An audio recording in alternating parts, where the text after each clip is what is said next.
मेरे प्यारे दर्शकों और सनातन धर्म के रक्षकों, आज का यह वीडियो आपके जीवन का सबसे महत्वपूर्ण वीडियो साबित होने वाला है। अगर आप आज इस वीडियो पर आए हैं तो यह कोई संयोग नहीं है, बल्कि साक्षात महादेव का बुलावा है। शायद आपके जीवन के कष्टों का अंत अब निकट आ गया है। आज हम आपको एक ऐसी तारीख और एक ऐसे महायुग के बारे में बताने जा रहे हैं जिसका इंतजार बड़े बड़े बासी मुनि और तपस्वी भी कर रहे हैं। जी हाँ, हम बात कर रहे हैं नए साल 2026 के जनवरी महीने में आने वाले सबसे पहले और सबसे शक्तिशाली प्रदोष व्रत की। लेकिन ठहरिए और मेरी बात बहुत ध्यान से सुनिए। अगर आप सोचते हैं कि यह केवल एक साधारण व्रत की जानकारी है तो आप बहुत बड़ी गलती कर रहे हैं। आज हम आपको शास्त्रों का वह गुप्त रहस्य बताने वाले हैं जो अब तक आपसे छिपाया गया था। 16 जनवरी 2026 का दिन आपकी सोई हुई किस्मत को जगाने की चाबी है।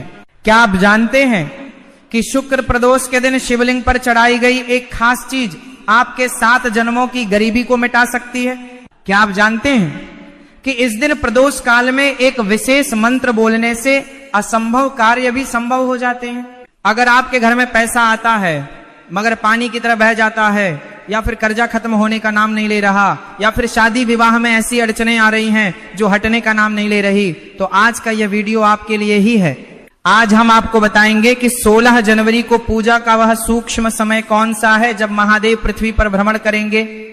पूजा की वह कौन सी विधि है जो शास्त्रों में वर्णित है, और अंत में वह महा उपाय जो आपको चुपचाप करना है। तो मेरे प्यारे भक्तों, अपनी सारी चिंताओं को अभी इसी वक्त भूल जाइए और अगले कुछ मिनटों के लिए महादेव के चरणों में अपना ध्यान लगा दीजिए। यह जानकारी आपके जीवन में उजाला भर देगी।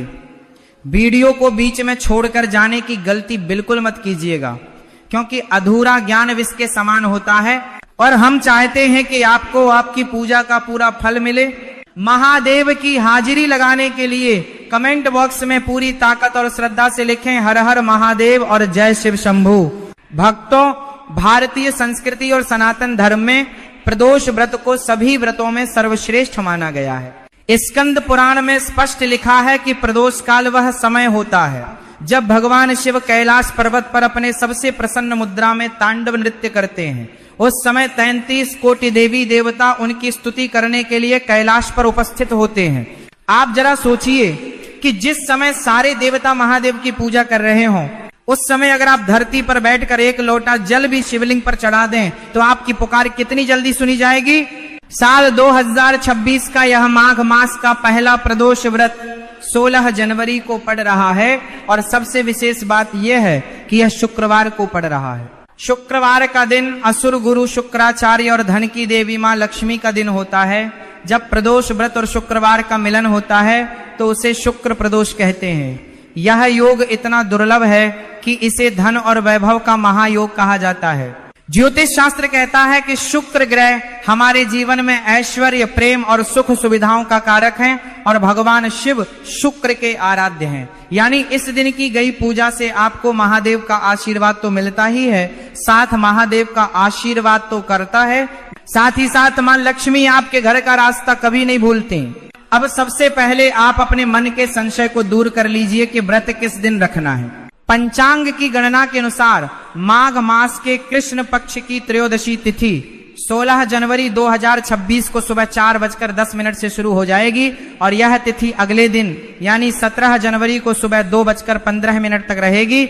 आगे चूंकि प्रदोष व्रत में शाम की पूजा का महत्व सबसे ज्यादा होता है और 16 जनवरी को ही शाम के समय त्रयोदशी तिथि विद्यमान रहेगी, इसलिए प्रदोष का व्रत और पूजा 16 जनवरी शुक्रवार को ही की जाएगी। अब बात करते हैं उस सुनहरे समय की जिसे हम प्रदोष काल कहते हैं। 16 जनवरी को पूजा का सबसे शुभ मुहूर्त शाम 5:45 से शुरू होकर रात 8:25 तक रहेगा। यह वह समय है जब साक्षात शिव और शक्ति का मिलन होता है। कोशिश करें कि आप अपनी पूजा इसी समय के दौरान संपन्न करें ताकि आपकी प्रार्थना सीधे ईश्वर तक पहुंचे। चलिए अब विस्तार से जानते हैं कि आपको सुबह से लेकर शाम तक क्या करना है और पूजा की संपूर्ण विधि क्या है। 16 जनवरी की सुबह आपको ब्रह्म मुहूर्त में उठना है। हो सके तो सूर्योदय से पहले बिस्तर छोड़ दें। उठते ही सबसे पहले अपनी हथेलियों के दर्शन करें और धरती माता को प्रणाम करें। इसके बाद स्नान आदि से निवृत्त होकर स्वच्छ वस्त्र धारण करें। शुक्र प्रदोष के दिन रंगों का बहुत महत्व है। इस दिन आप सफेद, गुलाबी या हल्के रंग के कपड़े पहने। ये रंग शुक्र ग्रह को प्रिय हैं और मन को शांति देते हैं। भूलकर भी इस दिन काले या गहरे नीले रंग के कपड़े न पहने। स्नान के बाद अपने घर के मंदिर की सफाई करें और एक घी का दीपक जलाएं। हाथ में थोड़ा सा जल, अक्षत और फूल लेकर व्रत का संकल्प ले। संकल्प लेते समय कहें कि हे देवाधिदेव महादेव, मैं आपके निमित्त आज शुक्र प्रदोष का व्रत रख रहा हूं या रख रही हूं। मेरी मनोकामना पूर्ण करें और मेरे परिवार की रक्षा करें। फिर वह जल जमीन पर छोड़ दें। दिन भर आपको निराहार रहना है। अगर आप बीमार हैं या बुजुर्ग हैं तो आप फलाहार कर सकते हैं। बस ध्यान रहे कि अन्न और नमक का सेवन न करें। दिन भर अपने मन में ओम नमः शिवाय का जाप चलते रहने दें। किसी की निंदा न करें, झूठ न बोलें और क्रोध तो बिल्कुल भी न करें, क्योंकि क्रोध आपके पुण्य को जलाकर राख कर देता है। अब आता है दिन का सबसे महत्वपूर्ण भाग, यानी शाम की पूजा। जैसे ही सूर्यास्त होने वाला हो आप दोबारा स्नान कर लें। अगर दोबारा स्नान संभव न हो तो अच्छे से हाथ मुंह धोकर साफ कपड़े पहन लें। प्रदोष काल में भगवान शिव की पूजा के लिए आप शिवालय जा सकते हैं या फिर घर पर ही मिट्टी का पार्थिव शिवलिंग बनाकर पूजा कर सकते हैं। पूजा की थाली में आपको कुछ विशेष सामग्री रखनी है। 1 लोटा शुद्ध जल, गाय का कच्चा दूध, दही, घी, शहद और शक्कर यानी पंचामृत। इसके अलावा सफेद चंदन, अक्षत यानी बिना टूटे हुए चावल, सफेद फूल, बेलपत्र, धतूरा, भांग, शमी के पत्ते और दीपक। सबसे पहले भगवान गणेश का ध्यान करें क्योंकि वे प्रथम पूज्य हैं। इसके बाद नंदी महाराज को प्रणाम करें और फिर महादेव का अभिषेक शुरू करें। सबसे पहले जल चढ़ाएं, फिर पंचामृत से स्नान कराएं और अंत में फिर से शुद्ध जल चढ़ाएं। अभिषेक करते समय महामृत्युंजय मंत्र या ओम नमः शिवाय का जाप करते रहें। अब भगवान को सफेद चंदन का तिलक लगाएं, अक्षत अर्पित करें, सफेद फूल चढ़ाएं। बेल पत्र चढ़ाते समय ध्यान रखें कि बेल पत्र कहीं से भी कटा फटा न हो और उसका चिकना वाला हिस्सा शिवलिंग को स्पर्श करना चाहिए। बेल पत्र की डंडी में जो गांठ होती है उसे तोड़कर ही चढ़ाएं। अब मैं आपको वह गुप्त उपाय बताने जा रहा हूं जिसके लिए आप इतनी देर से इंतजार कर रहे हैं। यह उपाय आपके जीवन की दशा और दिशा दोनों बदल देगा। बहुत ध्यान से सुनिएगा। शुक्र प्रदोष के दिन शुक्र ग्रह को मजबूत करने और मां लक्ष्मी को प्रसन्न करने के लिए आपको शिवलिंग पर एक खास तरह का अर्घ्य देना है। इसके लिए आपको एक लोटे में जल लेना है और उसमें थोड़ा सा कच्चा दूध मिलाना है। अब इसमें थोड़े से सफेद चावल डालें अब और एक सफेद फूल डालें। अगर आपके पास चांदी का कोई छोटा सा सिक्का या टुकड़ा हो तो उसे भी लोटे में डाल लें। अगर नहीं है तो कोई बात नहीं, आप 1 रुपए का सिक्का भी पूजा के बाद चढ़ा सकते हैं। अब इस दूध मिश्रित जल को शिवलिंग पर बहुत ही धीमी धार से चढ़ाएं। जल चढ़ाते समय आपकी नजर जल की धारा पर होनी चाहिए। मन ही मन प्रार्थना करें कि हे महादेव, जैसे यह जल शीतलता प्रदान करता है वैसे ही मेरे जीवन में सुख और शांति की वर्षा करें। जल चढ़ाने के बाद शिवलिंग के पास शुद्ध देसी घी का दीपक जलाएं। याद रहे, शुक्र प्रदोष के दिन दीपक में रुई की जगह अगर आप कलावे की बत्ती का प्रयोग करते हैं तो वह अत्यंत शुभ मानी जाती है। दीपक जलाने के बाद वहीं बैठकर शिव चालीसा का पाठ करें और अंत में आरती करें। पूजा समाप्त होने के बाद अपनी मनोकामना नंदी महाराज के बाएं कान में धीरे से कह दें। ऐसी मान्यता है कि नंदी महाराज भक्तों की बात सीधे शिवजी तक पहुंचाते हैं और वह बात कभी टलती नहीं है। भक्तों, शुक्र प्रदोष की महिमा को समझाने के लिए मैं आपको एक पौराणिक कथा सुनाता हूं। इस कथा को सुनने मात्र से ही व्रत का आधा फल मिल जाता है। प्राचीन काल में एक नगर में 3 मित्र रहते थे। एक राजकुमार, दूसरा ब्राह्मण कुमार और तीसरा धनिक पुत्र। तीनों में बहुत गहरा प्रेम था। राजकुमार और ब्राह्मण कुमार का विवाह हो चुका था। धनिक पुत्र का भी विवाह हो गया था, लेकिन उसकी पत्नी का गौना अभी नहीं हुआ था, यानी वो अपने मायके में ही थी। एक दिन तीनों मित्र आपस में बातें कर रहे थे कि नारी के बिना घर भूतों का डेरा होता है। ये सुनकर धनिक पुत्र को अपनी पत्नी की याद सताने लगी और उसने तुरंत अपनी पत्नी को लाने का फैसला किया। वो अपने घर गया और माँ से बोला कि माँ, मैं अपनी पत्नी को विदा कराने ससुराल जा रहा हूँ। माँ ने पंचांग देखा और घबराकर बोली, बेटा अभी शुक्र देवता अस्त चल रहे हैं, ऐसे समय में बहू बेटियों को विदा कराकर लाना शुभ नहीं होता, इससे दाम्पत्य जीवन में संकट आ सकता है और जान का भी खतरा हो सकता है, तुम कुछ दिन रुक जाओ। लेकिन धनिक पुत्र पर तो पत्नी मोह सवार था, उसने माँ की एक न सुनी और ससुराल के लिए निकल पड़ा। ससुराल पहुंचकर उसने अपने सास ससुर से पत्नी को विदा करने की जिद की। उन्होंने भी उसे बहुत समझाया कि अभी मुहूर्त ठीक नहीं है, लेकिन वह नहीं माना। विवश होकर कन्या के माता पिता ने अपनी बेटी को विदा कर दिया। दोनों पति पत्नी बैलगाड़ी में बैठकर अपने नगर की ओर चल पड़े। अभी वे नगर से कुछ दूर ही निकले थे कि अचानक उनकी बैलगाड़ी का पहिया निकल गया, बैल की टांग टूट गई और गाड़ी पलट गई। धनिक पुत्र को काफी चोटें आईं। जैसे तैसे वे आगे बढ़े तो रास्ते में डाकुओं ने उन्हें घेर लिया। डाकुओं ने उनका सारा धन जेवर लूट लिया और धनिक पुत्र को बुरी तरह मारा पीटा। वे किसी तरह जान बचाकर भागते भागते घर पहुंचे। घर के आंगन में पहुंचते ही धनिक पुत्र को एक जहरीले सांप ने डस लिया। उसकी हालत बहुत खराब हो गई। वैद्य को बुलाया गया। वैद्य ने नब्ज देखी और सिर हिलाते हुए कहा कि अब इसके बचने की कोई उम्मीद नहीं है, जहर पूरे शरीर में फैल चुका है। ये खबर सुनकर उसका मित्र ब्राह्मण कुमार दौड़ा दौड़ा आया। उसे जैसे ही पता चला कि धनिक पुत्र शुक्र अस्त होने पर पत्नी को विदा कराकर लाया है, वो सारी बात समझ गया। उसने धनिक पुत्र के माता पिता से कहा कि यह सब शुक्र देव के कोप के कारण हो रहा है, आप लोग घबराएं नहीं। आज शुक्र प्रदोष का पावन दिन है, आप लोग अभी इसी वक्त भगवान शिव की शरण में जाएं और शुक्र प्रदोष व्रत का संकल्प लें। महादेव ही अब इसकी रक्षा कर सकते हैं। ब्राह्मण कुमार की बात मानकर धनिक पुत्र के माता पिता और उसकी पत्नी ने तुरंत स्नान किया और भगवान शिव का ध्यान करके व्रत का संकल्प लिया। उन्होंने प्रदोष काल में विधि विधान से शिव जी की पूजा की और अपने पुत्र के जीवन की भीख मांगी। भक्तों, कहते हैं कि महादेव तो भोले भंडारी हैं, वे अपने भक्तों का दुख नहीं देख सकते। जैसे ही पूजा संपन्न हुई और उन्होंने भगवान को भोग लगाया, उधर धनिक पुत्र ने आंखें खोल दी। धीरे धीरे सांप का जहर उतरने लगा और वह पूरी तरह स्वस्थ हो गया। वैद्य भी यह चमत्कार देखकर हैरान रह गया। इसके बाद उस धनिक पुत्र और उसके परिवार ने नियम बना लिया कि वे हर प्रदोष को व्रत रखेंगे और भगवान शिव की पूजा करेंगे। इस व्रत के प्रभाव से उनका घर धन्य धान्य से भर गया और वे सुख पूर्वक जीवन व्यतीत करने लगे।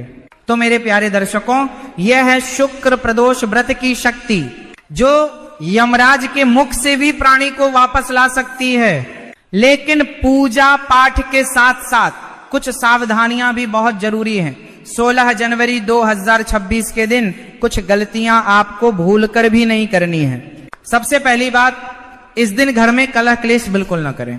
जिस घर में स्त्रियां रोती हैं या जहां ऊंची आवाज में झगड़े होते हैं, वहां से लक्ष्मी हमेशा के लिए चली जाती हैं। दूसरी बात, शिवलिंग की कभी भी पूरी परिक्रमा ना करें। जहां से जल बहकर नीचे गिरता है उसे जलहरी कहते हैं, उसे कभी लांघना नहीं चाहिए। हमेशा आधी परिक्रमा करके वापस लौट आना चाहिए। तीसरी बात, भगवान शिव को केतकी और केवड़े के फूल कभी नहीं चढ़ाने चाहिए, इससे पूजा खंडित हो जाती है। इसके अलावा इस दिन तामसिक भोजन जैसे मांस, मदिरा, लहसुन और प्याज का सेवन भूलकर भी न करें। यह व्रत पवित्रता और सात्विकता का प्रतीक है। अगर आप व्रत नहीं भी कर रहे हैं तब भी आपको इन नियमों का पालन करना चाहिए। एक और विशेष बात जो आपको ध्यान रखनी है, प्रदोष के दिन दान का भी बहुत महत्व है। पूजा के बाद आप अपनी सामर्थ्य के अनुसार किसी गरीब या जरूरतमंद को भोजन कराएं या सफेद वस्तुओं का दान करें, जैसे दूध, दही, चावल या चीनी का दान। ठंड का मौसम है, इसलिए अगर आप किसी को कंबल या ऊनी वस्त्र दान करते हैं तो इसका पुण्य कई गुना बढ़ जाता है। याद रखें कि देने वाला हाथ लेने वाले हाथ से हमेशा ऊंचा होता है। ईश्वर जब हमें देता है तो वह यह भी देखता है कि हम दूसरों के लिए क्या कर रहे हैं। अंत में मैं बस इतना ही कहना चाहूंगा कि साल 2026 की यह शुरुआत आपके लिए एक नई उम्मीद लेकर आई है। 16 जनवरी का यह दिन सामान्य दिन नहीं है, यह अपने भाग्य को बदलने का एक सुनहरा अवसर है। आप पूरी श्रद्धा और विश्वास के साथ इस व्रत को करें, महादेव आपकी पुकार जरूर सुनेंगे। तो दोस्तों, ये वो 4 चीजें थीं।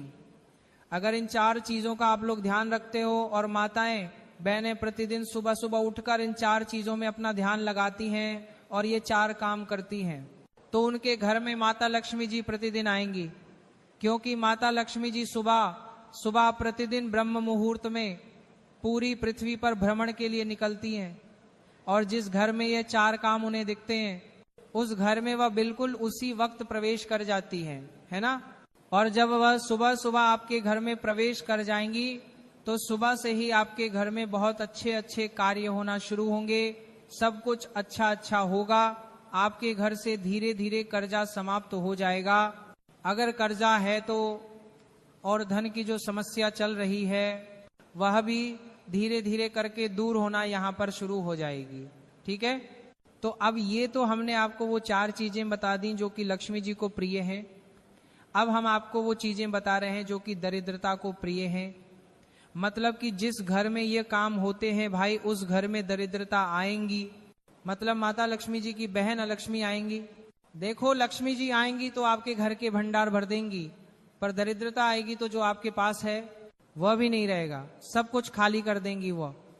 और उनकी बहुत सारी चीजें जो है दरिद्रता की वजह से हो जाती हैं। तो अब आपके ऊपर है कि आपको लक्ष्मी जी को प्रसन्न करने के लिए ये 4 कार्य करने हैं या दरिद्रता को प्रवेश कराने के लिए ये गलत कार्य करने हैं। ठीक है, अब दरिद्रता कैसे आती है वह भी जान लीजिए। देर तक सोना, देखिए दरिद्रता तब आती है जब आप लोग सुबह सुबह बहुत लेट तक देर तक सोते रहते हो। वैसे तो दोस्तों सूर्योदय से पहले उठना चाहिए, पर जब भी अगर कोई सूर्योदय से पहले ना उठ पाए तो 7 बजे तक मतलब 6 बजे तक उन्हें हर हाल में उठ जाना चाहिए। क्योंकि इसके बाद अगर आप उठते हो तो सीधी सी बात है कि दरिद्रता माता आपके घर में प्रवेश जरूर करेंगी। क्योंकि वह खुद कहती हैं कि जिस घर के लोग सूर्योदय के बाद भी सोते रहेंगे, दोपहर तक सोते रहेंगे, लेट तक सोते रहेंगे, उस घर में वह जाना पसंद करती हैं और उस घर में वह प्रवेश कर जाती हैं। और जिस घर में दरिद्रता माता प्रवेश कर गई, आप जानते ही हैं उस घर में क्या क्या होना यहाँ पर शुरू हो जाता है। तो हो सके तो घर की माताएं बहनें अपने घर के सभी सदस्यों की ये एक चीज को जरूर सुधारें कि वह जल्दी उठें। आप तो उठ ही जाती हैं सुबह जल्दी, पर हो सके तो अपने घर के सभी सदस्यों को जल्दी उठाने की यहाँ पर कोशिश करें। सूर्योदय के बाद ज्यादा देरी तक न सोएं, बस इस बात का आप लोगों को ध्यान रखना है। तो सुबह जो लोग सोते रहेंगे भाई उन लोगों के घर में दरिद्रता यहाँ पर प्रवेश करेगी। रात के झूठे बर्तन, इसके बाद में दरिद्रता एक जगह पर और आएगी जो कि है जिस घर में रात के झूठे बर्तन सुबह तक रखे रहेंगे। सुबह जब दरिद्रता माता घूमने आएंगी, हाँ सुबह लक्ष्मी माता के साथ में दरिद्रता माता भी घूमने आती हैं। जिस घर में लक्ष्मी जी के पसंद की चीजें नहीं मिलती हैं उनको उस घर में दरिद्रता प्रवेश कर जाती है। तो भाई जिस घर में रात के खाए हुए झूठे बर्तन सुबह तक सिंक में रखे रहते हैं उस घर में दरिद्रता बिल्कुल बेझिझक होकर प्रवेश कर जाएंगी। क्योंकि आप लोग रात के अगर बर्तन मांजकर नहीं सोते हो, रात के बर्तन आपकी सुबह तक रखे रहते हैं, तो दरिद्रता उस घर में आनी ही आनी है। उस घर में मतलब ऐसे कार्य होने जिससे कि आप लोग परेशान यहाँ पर हमेशा रहेंगे ही रहेंगे। ठीक है, तो दूसरा काम यही है दरिद्रता को जो कि प्रिय है। रात के बर्तन जो लोग सुबह तक रखते हैं उनके घर में दरिद्रा माता प्रवेश करती हैं। और अगर दरिद्रा माता को प्रवेश नहीं करवाना है तो आप लोग सुबह जल्दी उठिए और रात के बर्तन को अपनी रात्रि में ही साफ करके रखिए, है ना। तो भाई ये तो एक बहुत कॉमन चीज है कि ज्यादातर लोग जो है दोपहर में 1 से 2 घंटे की नींद लेते ही लेते हैं। हालांकि आप लोग आराम कर सकते हैं, पर गहरी नींद आप लोगों को दोपहर में नहीं लेनी चाहिए। यह शास्त्रों के नियमों के विरुद्ध है। बाकी आपकी मर्जी, आप जैसा चाहे वैसा कर सकते हैं। तो दरिद्रता को एक चीज और प्रिय है, जिस घर की माताएं बहनें दोपहर में सोती हैं उस घर में भी दरिद्रता यहाँ पर प्रवेश कर जाती है। क्योंकि उनको ये चीजें, ये आलस्य पसंद है, लड़ाई झगड़ा और गंदगी। इसके अलावा दोस्तों चौथी जो चीज है वो ये है कि जिस घर में सुबह सुबह से क्लेश और लड़ाई झगड़ा शुरू हो जाता है या घर में बिल्कुल साफ सफाई नहीं रहती है, मक्खियां भिनक रही हैं, कुछ भी हो रहा है, इधर उधर गंदगी पड़ी हुई है, उस घर में भी दरिद्रता यहाँ पर प्रवेश कर जाती है और घर में फिर परेशानी आना शुरू हो जाती है। नींबू मिर्ची का गलत स्थान। और एक चीज और जो कि हम आपको आखिरी में बताएंगे वो ये है कि जिस घर में नींबू और मिर्ची एक साथ रखा जाता है उस घर में दरिद्रता बिल्कुल पक्की बात है प्रवेश कर जाती है। तो आप लोगों को नींबू और मिर्ची को एक साथ सटाकर नहीं रखना है, अलग अलग रखना है। फ्रिज के अंदर भी भले ही ऊपर नीचे की दराज में, पर नहीं रखना है। नींबू को अंदर रखना है तो मिर्ची को बाहर रखिएगा। अलग अलग आप लोगों को नींबू मिर्ची रखना है, क्योंकि नींबू मिर्ची की जो जगह होती है वह दरिद्रता की ही जगह होती है, वह उनको बहुत पसंद होती है। इसीलिए लोग नींबू मिर्ची को अपने घर के मेन गेट पर ही टांग देते हैं, बाहर टांगते हैं, जिससे कि दरिद्रता वहीं पर रुक जाती है। अपना पेट भरती है और लक्ष्मी जी अंदर आ जाती हैं और दरिद्रता वहीं पर मेन गेट पर रुक जाती है। तो नींबू और मिर्च को एक साथ घर के अंदर नहीं रखना है। तो दोस्तों, ये वो चीजें थी जो कि अगर आप लोग जिनका ध्यान रखते हो, जिन नियमों का पालन करना शुरू कर देते हो, तो आपके घर में माता लक्ष्मी जी आ जाएंगी। और जो हमने आपको बातें बताई दरिद्रता के, अगर आपके मन में कोई भी प्रश्न हो या पूजा विधि को लेकर कोई शंका हो तो आप कमेंट बॉक्स में पूछ सकते हैं। हम हर प्रश्न का उत्तर देने का प्रयास करेंगे।